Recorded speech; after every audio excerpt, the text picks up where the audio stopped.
They tried to scare him, but he's from a planet that even gods fear. The cargo ship drifted silently through the dark void of space. Inside, Jinho hummed an old song while checking the supply manifest on his tablet. Medical supplies, food rations, and building materials. Nothing exciting, just another routine delivery to the outer colonies. He stretched in his pilot's seat and yawned. 3 more hours until he reached his destination. That's when the alarm started screaming. Red lights flashed across the control panel. Jinho's eyes widened as he saw 5 massive ships appear on his sensors. They were military vessels, each one 10 times larger than his small cargo hauler. Their dark green hulls looked like the shells of giant beetles, covered in strange symbols that glowed with an eerie purple light. "This is Commander of the Empire," a harsh voice crackled through the speakers. "Power down your engines and prepare to be boarded. Resistance will be met with destruction." Jinho sighed deeply. He knew he couldn't outrun military ships. Fighting was pointless. He had no weapons, and even if he did, what could one cargo hauler do against 5 warships? He reached over and shut down his engines. The humming of his ship died away, leaving only the soft beep of life support systems. "Complying," Jinho said into the communication system. "I'm just a delivery guy. I'm not looking for trouble." Within minutes, a docking tube connected to his ship. The airlock hissed open and 6 soldiers stomped inside. They were tall, maybe 7 feet each, with scales that shimmered in the dim light. Their eyes were yellow and cold, like a snake watching a mouse. Each soldier carried a weapon that crackled with blue energy. The lead soldier grabbed Jinho by the arm and pulled him to his feet. Jinho didn't resist. He knew when to pick his battles, and this wasn't one of them. They marched him through the docking tube and into the command ship. The interior was dark and humid, designed for reptilian comfort. Water dripped from somewhere above. The walls seemed to pulse with a faint heartbeat sound. Jinho noticed other soldiers watching him as they walked. Some looked curious. Others looked hungry. They brought him to a large chamber deep inside the ship. The room was circular, with no windows. The walls were made of some black material that seemed to absorb light. In the center stood a tall figure in elaborate armor. This had to be Commander. "Human," said, his voice deep and rumbling. "You have violated space during our conflict with the Federation. This makes you an enemy." Jinho raised an eyebrow.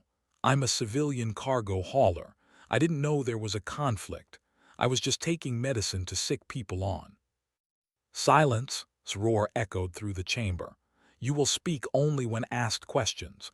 Do you understand the position you are in, human? You are completely at my mercy." Jinho shrugged. "I mean, yeah, I get it. You've got the big ships and the weapons. I'm just trying to do my job and get paid." Seemed confused by this response. Most prisoners begged for mercy by now. Most were crying or trying to bargain. This human just seemed tired. "Take him to the fear chamber," ordered. 3 cycles should break him." The soldiers dragged Jinho down several corridors. They threw him into a small cell and sealed the door behind him. The moment the door closed, the room changed. The walls began to shift and move like they were alive. Shadows crawled across the floor, forming shapes that looked almost like monsters. Whispers filled the air, speaking in languages Jinho didn't understand. The temperature dropped until he could see his breath. Then it became burning hot, then cold again. The cycle repeated endlessly. From hidden speakers came sounds of screaming, people begging for mercy, bones breaking, creatures howling in the dark. The walls showed images of horrible deaths, of loved ones suffering, of everything that could go wrong in the universe. Jinho sat down on the floor and waited. After about 10 minutes, he started to get hungry. He noticed a food slot in the wall and pressed the button next to it. A tray slid out with some kind of gray paste and a cup of water. He took the tray and started eating. The paste tasted like cardboard mixed with fish, but Jinho had eaten worse. He remembered the cafeteria food from his mandatory military service. This was almost better. He ate slowly, trying to make it last. The shadows kept moving. The whispers kept whispering. The screams kept screaming. Jinho finished his food and set the tray aside. He started humming that old song again, the one his grandmother taught him when he was young. Hours passed. The cell tried everything. The walls showed him images of his family in danger. Jinho knew they were fake. The screams got louder. Jinho had lived in Seoul during festival season. This was quieter than his old apartment. The temperature swung wildly. Jinho had survived Korean summers and winters without good heating or cooling. This was just uncomfortable. At one point, a green mist started filling the room. It smelled sweet and made Jinho's head hurt a little. This must be the fear pheromones he'd heard about. The used chemicals to make other species feel terror. Jinho sneezed a few times and wished he had a tissue. After what felt like a full day, the door opened. Commander stood there, expecting to see a broken prisoner.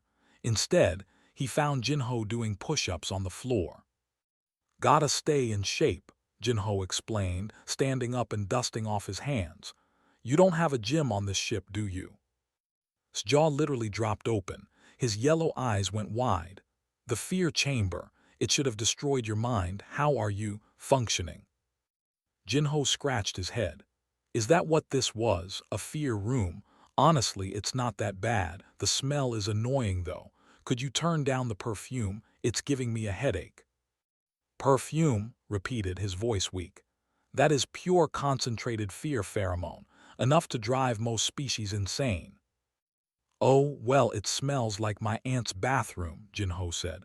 "She really likes those scented candles. Gives me the same headache."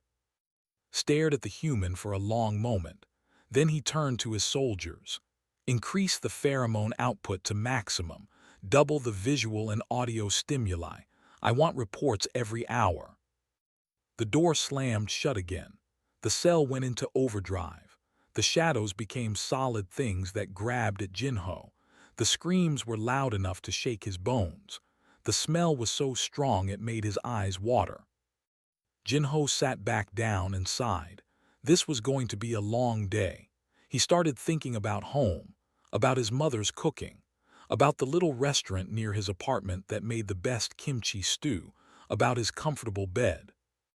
He thought about riding the subway during rush hour, pressed between 100 other people, all tired from work, all trying to get home. He thought about the time his apartment building's elevator broke and he had to walk up 15 floors carrying groceries. He thought about sitting in traffic for 3 hours on a Friday evening. Compared to that, this cell was actually kind of peaceful. At least he didn't have to pretend to smile at annoying customers. At least there was no paperwork to fill out. At least nobody was asking him to work overtime without pay. Jinho closed his eyes and tried to rest. Whatever these aliens wanted, they'd have to try harder than this. He was from Earth. He was from a place where every day was a survival test, where the weather tried to kill you, where the animals tried to kill you, where the plants tried to kill you, and where other humans definitely tried to kill you in traffic. This fear chamber was just another Tuesday back home. They tried to scare him, but he's from a planet that even gods fear. 2 days had passed and Commander was getting desperate. The human should have been a broken mess by now. Every other species cracked within hours inside the fear chamber. Some went mad. Some begged to die. But this human, this Jinho, just kept asking when lunch would arrive. Word had spread throughout the station. Soldiers whispered in the corridors. Officers watched the security feeds with growing unease. The Galactic Tribunal Council, who ran this neutral station, demanded to observe the interrogation themselves. They wanted to see this impossible human with their own eyes. Stood in the observation room with 5 council members. Chancellor, and with 4 arms and crystal-like wings, clicked her mandibles nervously. Next to her stood representatives from 3 other species, all watching the screens that showed Jinho's cell. On the screen, Jinho was using his jacket as a pillow and sleeping peacefully. The fear chamber was running at maximum power. The walls showed nightmares. The air was thick with fear chemicals. The sounds would drive most creatures to suicide, and the human was snoring. "Impossible," whispered one council member, a floating jellyfish-like being named. "Nothing can sleep in those conditions." "Bring in the Nightmare Weaver," ordered, his voice tight with frustration. The other officers looked at him with shock. The Nightmare Weaver was a last resort. It was a creature from a dark dimension, kept in stasis except for extreme cases. It could enter minds and make a being's worst fears become real illusions. Many who faced it never recovered. "Sir, are you certain?" asked a young officer. "The Weaver has killed prisoners before." "Do it," said. "I must know what this human fears." They brought the Weaver to Jin Ho's cell in a sealed container. The creature looked like black smoke given shape, with too many eyes and no solid form. When they released it, the smoke flowed under the cell door like water. Everyone in the observation room leaned forward to watch.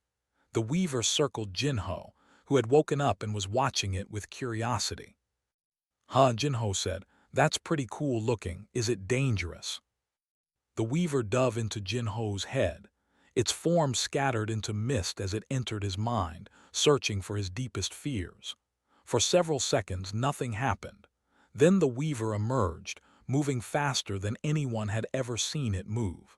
It crashed against the cell walls, trying desperately to escape. The illusions it created filled the cell, but they weren't the usual monsters or death scenes. Instead, the room showed strange images that made no sense to the observers. There was a vehicle with 4 wheels, stopped in a long line of identical vehicles, thousands of them not moving, just sitting there. The humans inside looked tired and angry. Above them, a green light turned red. The light turned green again. The vehicles moved forward 3 feet and stopped again. "That's the traffic on the Han River Bridge," Jin Ho said, laughing. "Yeah, that's pretty bad. Takes 2 hours to go 5 kilometers. The image changed. Now it showed a room full of young humans sitting at desks. They were writing frantically on paper, sweating, looking panicked. A clock on the wall counted down. One student started crying silently. "Oh man, the college entrance exam," Jin Ho said, smiling. "That was stressful, but I passed, so it worked out." More images appeared. A human running from a large animal with sharp teeth and powerful jaws. But Jin Ho just shook his head. "That's just a dog. Big one, yeah, but dogs are fine if you stay calm." The Weaver showed humans climbing a massive mountain in freezing cold, their faces covered in ice. "That's mountain," Jin Ho explained to no one in particular. "My uncle climbed it for vacation, said the view was worth it." The images kept coming, faster and faster. Natural disasters that destroyed cities, diseases that killed millions, wars that lasted years, economic crashes that ruined lives. And through it all, Jin Ho just watched with the expression of someone looking at old photos. Finally, the Weaver showed one last image. A small human female, elderly, with gray hair and a stern expression. She was looking directly at Jin Ho with disapproval. Jin Ho's face went pale. "Oh no, that's my grandmother when she's disappointed." The Weaver made a sound like breaking glass and fled back into its container. The guards quickly sealed it. Through the transparent walls, they could see the creature huddled in the corner, trembling. Chancellor turned too. "What did we just witness?" Before could answer, the observation room door opened. A human woman walked in, wearing formal diplomatic clothes. She was shorter than Jin Ho, with her hair pulled back in a tight bun. Her badge identified her as Ambassador HFY.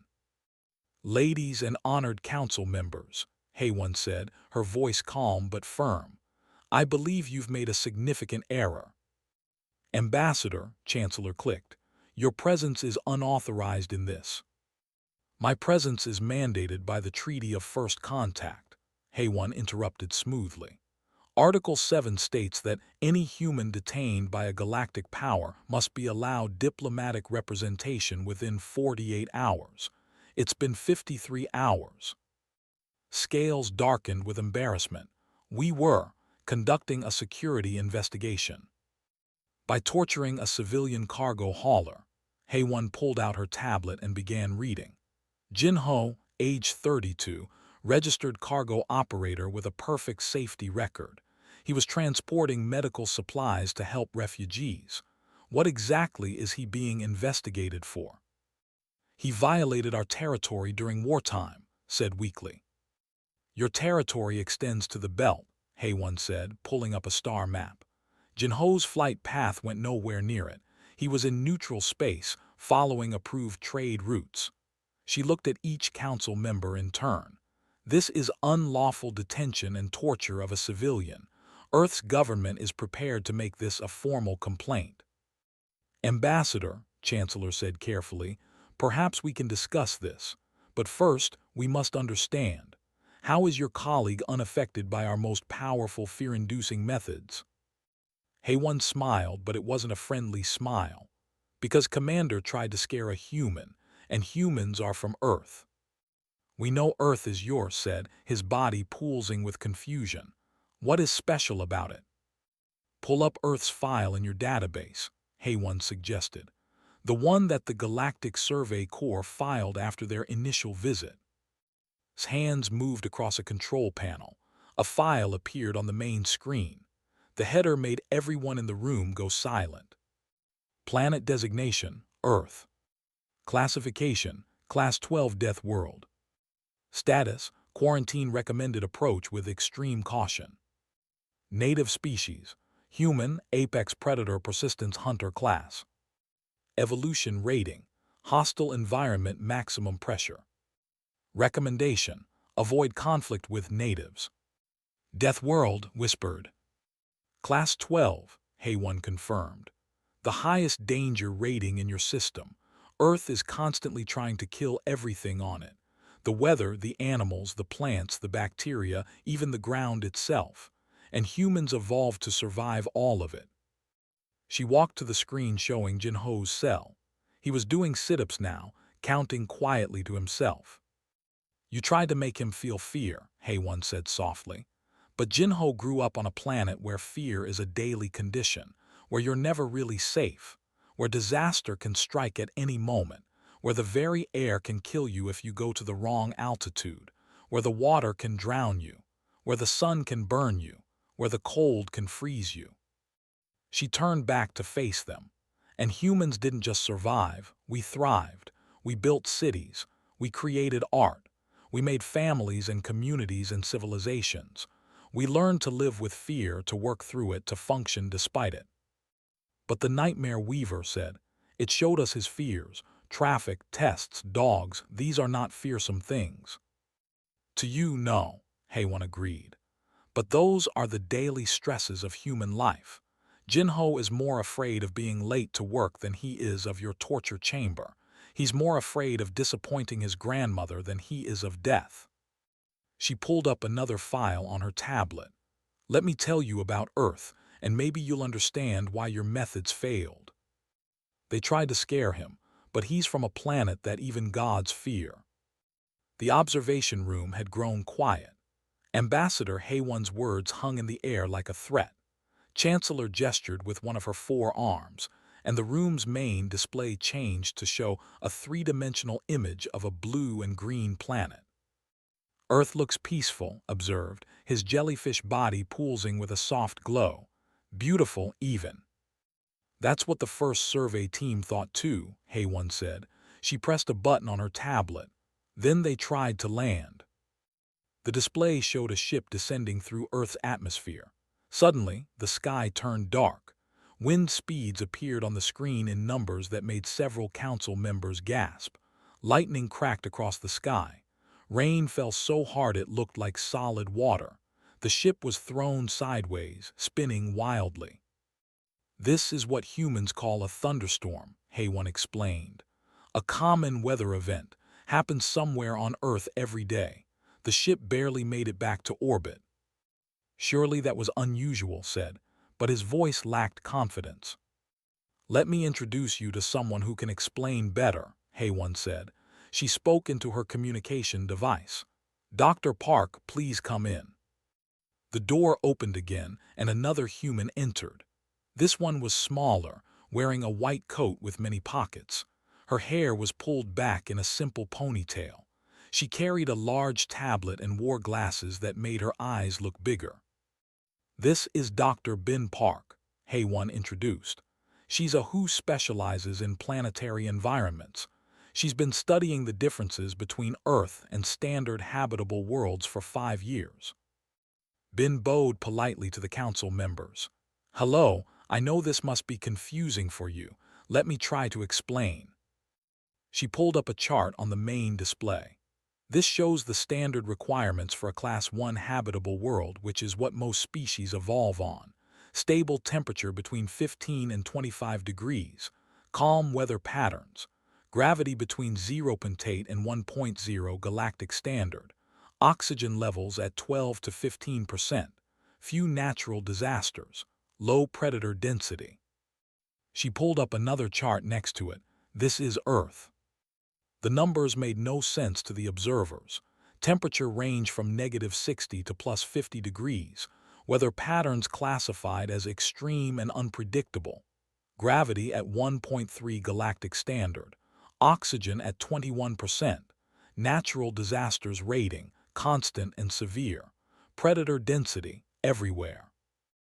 Earth should not have complex life, Bin said simply. It should be a dead rock, but instead it has millions of species, all competing to survive in one of the harshest environments known to galactic science. She pulled up images of Earth creatures, a shark with rows of teeth, a bear standing 8 feet tall, a tiny frog colored bright blue, poisonous, Bin noted, can kill 30 humans with one touch. But humans are the apex predator, said. Surely you have claws, venom, armor. Bin smiled and held up her hand. 5 fingers, no claws. She opened her mouth, showing flat teeth with only slightly sharp canines. This is our primary weapon system. No venom, no armor, just flesh and bone. Then how began? Persistence, Bin interrupted. She pulled up a video of a human running. We hunt by chasing our prey until it dies of exhaustion. We can run for hours, days even. Our cooling system uses water secreted through our skin. We call it sweating. Most animals overheat and collapse. We just keep going. She showed more videos. Humans climbing cliffs without equipment. Humans swimming in water with sharks. Humans walking across deserts where the heat would kill most species. Humans living in frozen wastelands where the cold would freeze most species solid. Earth's gravity made our bones dense and our muscles strong, Bin continued. Earth's oxygen levels made our blood carry more energy. Earth's temperature swings made us adaptable. Earth's constant disasters made us resourceful. Earth's predators made us smart. You evolved in a war zone, Chancellor said quietly. Every day was a battle to survive. Yes, Bin agreed. But here's the important part. Humans didn't develop fear resistance because we're brave. We developed it because we had no choice. Fear is expensive. It uses energy. It clouds judgment. On Earth, if you let fear control you, you die. So we learned to feel fear and act anyway. She pulled up brain scans comparing humans to other species. Look at the amygdala, the fear center of the brain. In most species, when it activates, it shuts down higher thinking, fight or flight response. But in humans, we have enhanced prefrontal cortex connections. We feel fear, process it, and keep thinking through it. We can be terrified and still make rational decisions. That's why Jinho wasn't affected, HFY said. Your fear chamber triggered his fear response, but his brain just said noted and continued functioning normally. That's not special training. That's just how human brains work. Looked at the screen showing Jinho's cell. The human had finished exercising and was now singing softly to himself. What is he singing? Probably a children's song, HFY said. Humans use music to self-soothe. We sing when we're scared, when we're sad, when we're happy. It's a coping mechanism. Ben pulled up another file. Let me tell you about Earth's natural disasters. Earthquakes that can destroy entire cities in seconds. Volcanic eruptions that can block out the sun for years. Tsunamis that can wash away everything for miles inland. Hurricanes with winds strong enough to throw vehicles through the air. Tornadoes that can level neighborhoods. Floods, droughts, blizzards, heat waves. And humans live with all of this? Asked, his body now pulsing with what looked like distress. Not just live with it, Ben said. We build cities in earthquake zones. We farm near volcanoes because the soil is rich. We have entire settlements in hurricane paths. We don't leave. We adapt. We engineer better buildings. We create warning systems. We help each other rebuild after disasters. She pulled up images of human cities, massive structures of metal and glass reaching into the sky. We build tall because we can, because Earth's gravity made us strong enough. We build deep because we learned to dig. We build wide because we refuse to be limited. Your species is insane, said, but there was awe in his voice now, not contempt. Maybe, HFY admitted, but we're also determined. Earth tried to kill us for millions of years. We're still here, not just surviving, thriving. Ben showed one more image. It was an old photograph, black and white, of a small human child sitting in the rubble of a destroyed building. The child was smiling, holding a bowl of food. This was taken during the Korean War, Ben explained. A conflict between humans where millions died. This child had lost everything, her home, her family, but she's smiling because she got fed that day. That's humanity. We find joy in the smallest victories. We keep going no matter what. Jinho's grandmother survived that war, HFY added. Raised 6 children alone. Built a successful business. That's the woman whose disappointment he fears more than your torture chamber. Because she survived things that would break most beings, and she expects him to have the same strength. The room was silent for a long moment. Finally, Chancellor spoke. What have we done? You tried to break a human using methods that work on everyone else, HFY said. You didn't know better, but now you do. Turned away from the screen. His scales had turned a pale color that suggested shame in his species. I have tortured an innocent civilian. I have violated galactic law. I have failed to understand. Yes, HFY said simply. But you can make it right. Release Jinho, apologize, pay reparations, and learn from this. The Empire must know about humans, said. All species must know. If we had tried to invade Earth, you would have lost, Ben said matter-of-factly. Not because humans are warriors, though we can be, but because Earth itself would kill most alien species within days. The gravity would crush you. The oxygen would poison you. The weather would destroy you. And the humans would simply outlast you. HFY looked at each council member in turn. Humanity doesn't seek conflict. We've seen enough war on our own world, but we also will not be bullied. We will not be intimidated. We survived Earth. We can survive anything. They tried to scare him, but he's from a planet that even gods fear. The station's alarm systems began blaring just as Ambassador HFY finished speaking. Red warning lights flashed in the observation room. A panicked voice came over the speakers. 3 unknown vessels approaching at high speed. They're not responding to hails. Weapons systems detected. Chancellor moved quickly to a communication panel. This is a neutral diplomatic station. Identify yourselves immediately. A new voice came through the speakers, calm and controlled. This is Captain Dongwoo Lee of the Earth Defense Fleet, commanding the EDF. We're here for Jinho. Return him unharmed and we'll leave peacefully. His eyes went wide. 3 ships. They're threatening us with 3 ships. He pulled up a tactical display. The fleet had 27 warships surrounding the station. We outnumber them 9-1. I suggest you don't engage, HFY said quietly. Why not? Demanded. 3 small ships against our fleet. Before Haywan could answer, the station's sensors picked up something strange. The three human ships had stopped just outside weapon range. They weren't advancing. They weren't retreating. They were just waiting. "They're scanning us," an officer reported. "Very detailed scans. They're analyzing our weapon systems, shield configurations, engine signatures." "Block their scans," ordered. "Sir, they're using a scanning method we've never seen before. Our countermeasures aren't working." On the display, data began appearing next to each ship. Weak points highlighted in red. Optimal strike coordinates. Probability of shield failure. It was like the human ships were solving a math problem, and the fleet was the equation. "Permission to dock," Captain Lee's voice came through again. "I'm coming aboard to collect my people."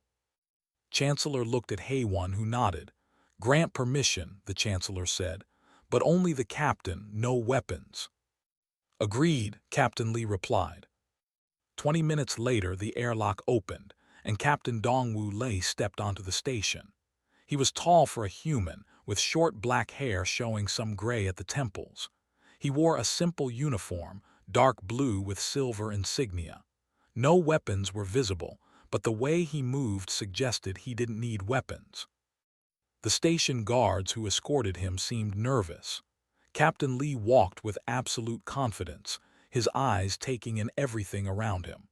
When he entered the observation room, every alien present took an unconscious step backward. "Ambassador," he greeted Haywan with a slight bow, "good to see you again."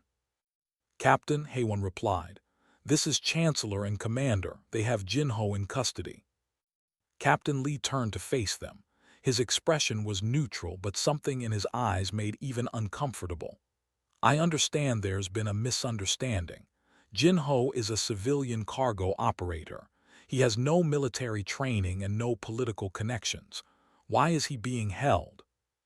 "We suspected he was a spy," said, but his voice lacked its earlier confidence. "A spy?" Captain Lee raised one eyebrow. "Jinho barely passed his navigation exams. He once delivered supplies to the wrong planet because he mixed up the coordinates. What exactly would he be spying on?" Despite the tension, Haywan had to hide a smile. Captain Lee pulled out a tablet and showed them Jinho's complete record.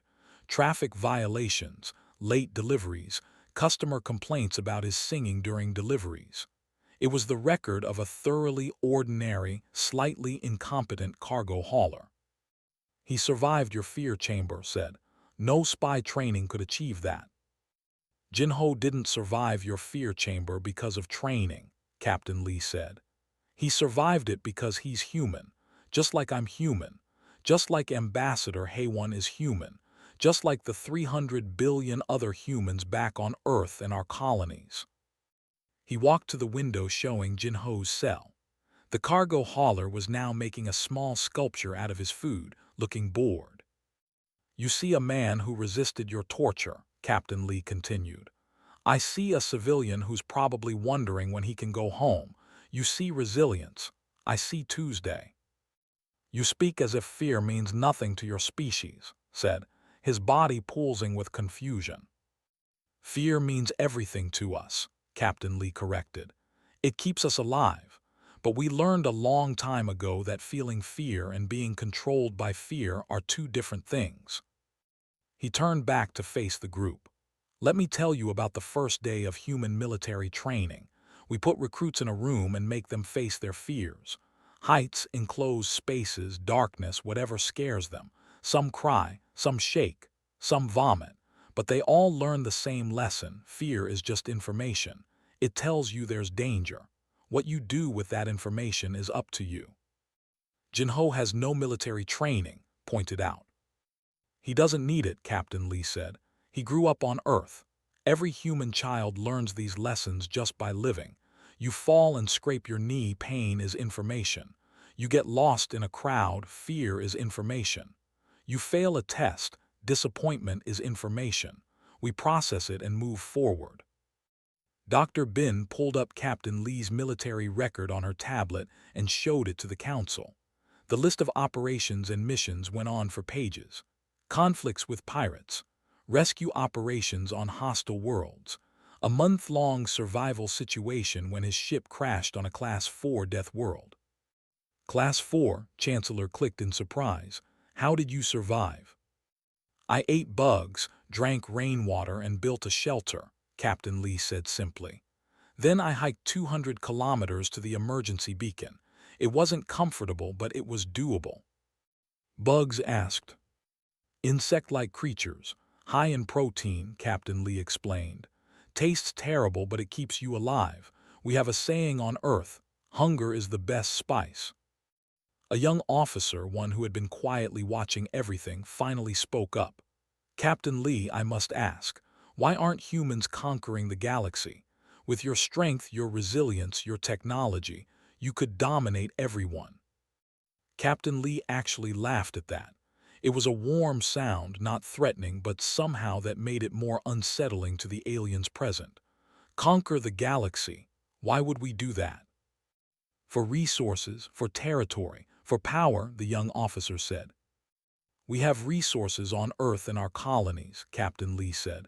We have enough territory, actually, we have too much. Earth is expensive to maintain. Do you know how much it costs to repair infrastructure after a hurricane season? And power, he shook his head. Most humans are too busy with their jobs to care about galactic politics. But you could, insisted. You could take whatever you wanted. Could we? Probably, Captain Lee admitted. But that's not who we are. Earth taught us to survive, yes, but it also taught us to cooperate. Humans can't survive alone.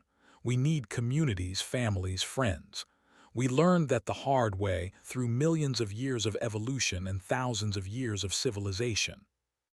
He pulled up an image on his tablet showing a human city at night. Millions of lights, billions of people living together.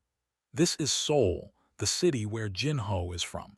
10 million people living in close proximity. Different backgrounds, different beliefs, different goals. But they work together because they have to. Because Earth taught us that cooperation is survival. Then why did you come here with warships? Demanded.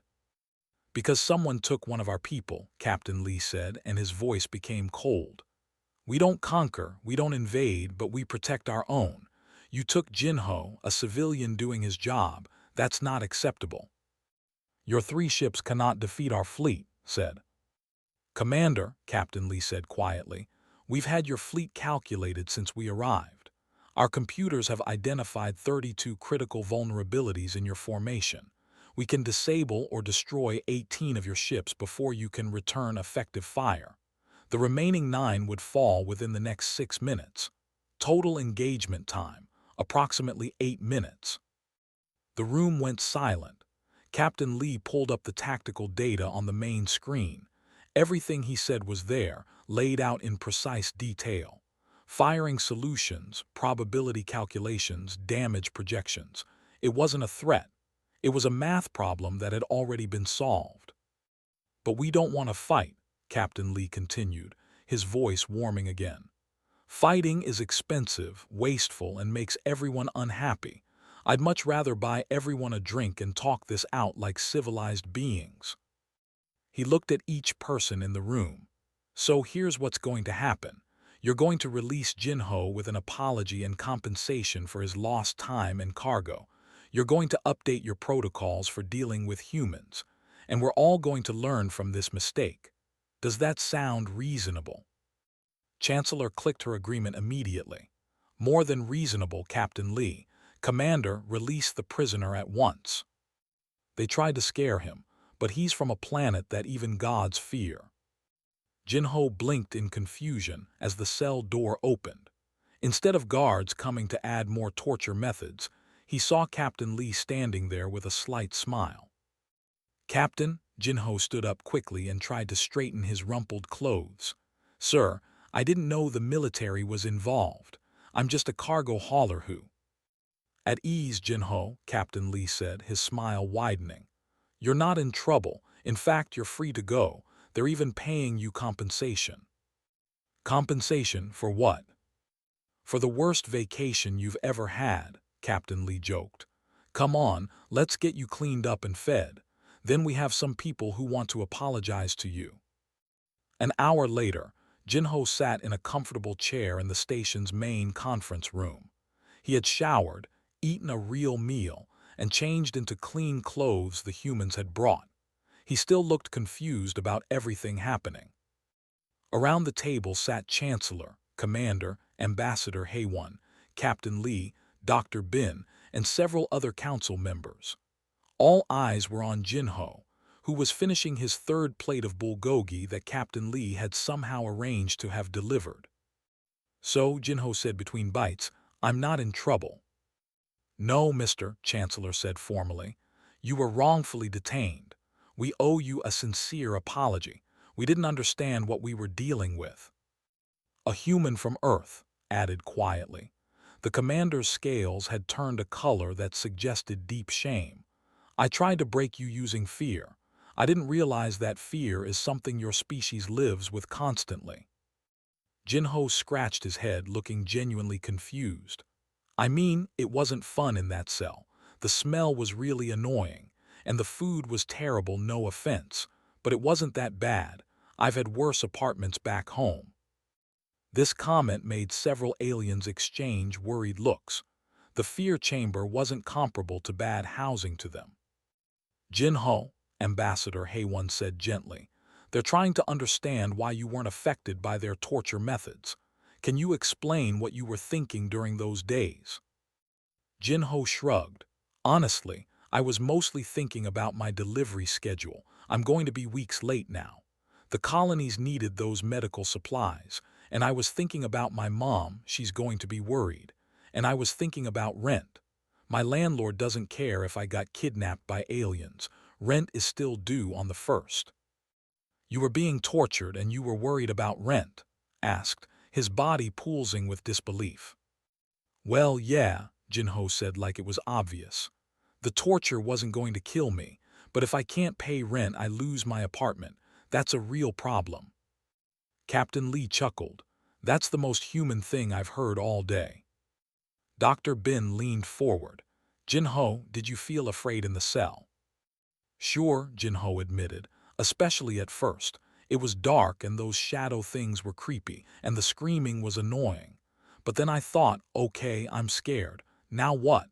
And there wasn't really anything I could do except wait, so I waited." "You felt fear and just continued?" asked. "What else was I going to do?" Jinho asked. "Panic. That wouldn't help. Cry. That wouldn't change anything. So I just waited for whatever was going to happen next. Like waiting for the bus when you're late for work. You're stressed, but panicking doesn't make the bus come faster." This explanation seemed to break something in. The proud commander put his face in his clawed hands. "We tried to terrorize you, and you compared it to waiting for public transportation." "Well, your cell was cleaner than the subway during rush hour," Jinho offered helpfully, "and fewer people pushing." Ambassador Haewon decided to shift the conversation. "The Council has agreed to several measures to prevent this from happening again. First, all galactic forces will receive updated information about humanity and Earth. Second, humans will be marked in all systems as a species requiring special diplomatic protocols. Third, your cargo and ship have been repaired and restocked at expense." "Oh, that's nice," Jinho said, brightening. "Does that mean I can still make my delivery?" "Yes," Haewon confirmed, "with a military escort to ensure no further incidents." "And a substantial payment for your trouble," Chancellor added. "Your account has been credited with 50,000 galactic credits." Jinho's eyes went wide. 50,000, that's 2 years of rent. He looked genuinely happy for the first time. "My mom is going to be so relieved." The young officer from earlier spoke up hesitantly. "Mister, may I ask you something?" "Sure," Jinho said, still smiling about the rent money. "Earth sounds like a terrible place to live. Why do humans stay there?" Jinho's smile softened into something more thoughtful. "It's home. Yeah, Earth is hard. The weather is crazy. The animals are dangerous. Everything is expensive. But it's also beautiful. Have you ever seen a sunset over the ocean? Or mountains covered in snow? or a field full of flowers in spring. He pulled out his phone and showed them pictures. His family gathered around a table, laughing. A small restaurant in Seoul, warm lights spilling onto the street. A park where children played while elderly people practiced Tai Chi. Earth made us tough because it had to, Jinho continued. But it also made us appreciate the good things more. When you survive a storm, the sunshine feels better. When you make it through a hard winter, spring is more beautiful. When you work hard all week, the weekend rest means something. Dr. Bin nodded. That's the part many species don't understand about humans. We don't just survive, we find joy in survival. We celebrate making it through another day. Your grandmother said suddenly. The nightmare weaver showed us her face, and you were more frightened of her than anything else we tried. Why? Jinho laughed. Oh, Grandma, she's 94 years old. She survived a war, raised 6 kids alone, built a successful business, and never complained once. She's the toughest person I know. When she looks at you with disappointment, it means you're not living up to the potential she knows you have. That's scarier than any monster because it's personal. It's someone who loves you believing you can do better. So your greatest fear is disappointing someone who loves you, Chancellor said quietly. Not death, not pain, not suffering, but falling short of your own potential. I guess so, Jinho said. Grandma always says, life is hard, so you have to be harder, but never let hardness make you cruel.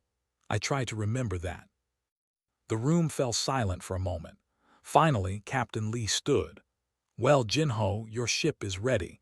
Your cargo is loaded, and you have 3 EDF vessels ready to escort you to your destination. Jinho stood and bowed to everyone. Thank you all, I'm sorry for the trouble, and Commander, no hard feelings. You were just doing your job. Looked at this human, this ordinary cargo hauler who had accidentally demonstrated the resilience of his entire species, and felt something he rarely felt, respect mixed with humility. No hard feelings, he echoed. And Mister, I hope you have safer travels from now on.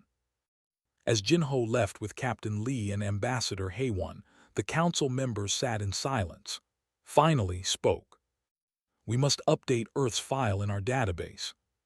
With what information? Chancellor asked. A warning, said. Not a threat, but a truth. Earth produces beings who can face any fear, survive any hardship, and still worry about rent and disappointing their grandmothers. They are simultaneously the most dangerous and most ordinary beings we've encountered. Add one more thing, said quietly. Never attempt to intimidate a human. It won't work and you'll only embarrass yourself. The file was updated that day. Earth's new designation read: Planet Earth. Classification: Class 12 Death World. Native species: Human. Warning: do not attempt intimidation or coercion. Note: species highly resilient due to evolutionary PRESSURES. Fear-based TACTICS ineffective. Diplomatic approach strongly recommended. Humans are cooperative but fiercely protective of their own. Additional note: if in doubt, remember that HFY survived Earth. 2 weeks later, Jinho made his delivery to the colony world. The refugees cheered when they saw the medical supplies. Jinho smiled, accepted their thanks, and immediately called his mother. Hi, Mom. Yeah, I'm fine, just a little delay. No, nothing serious. Yes, I'm eating well. Yes, I'll visit when I'm back on Earth. Love you too. He ended the call and looked out at the stars. Earth was somewhere out there, that crazy, dangerous, beautiful planet where everything tried to kill you and where people somehow built lives worth living. He thought about his grandmother's restaurant, his tiny apartment, the crowded subway, and the rent he could now pay for 2 years. He smiled and started his ship's engines. Time to head home. Earth was waiting, with all its chaos and danger and ordinary human problems. And honestly, Jinho wouldn't want to be anywhere else.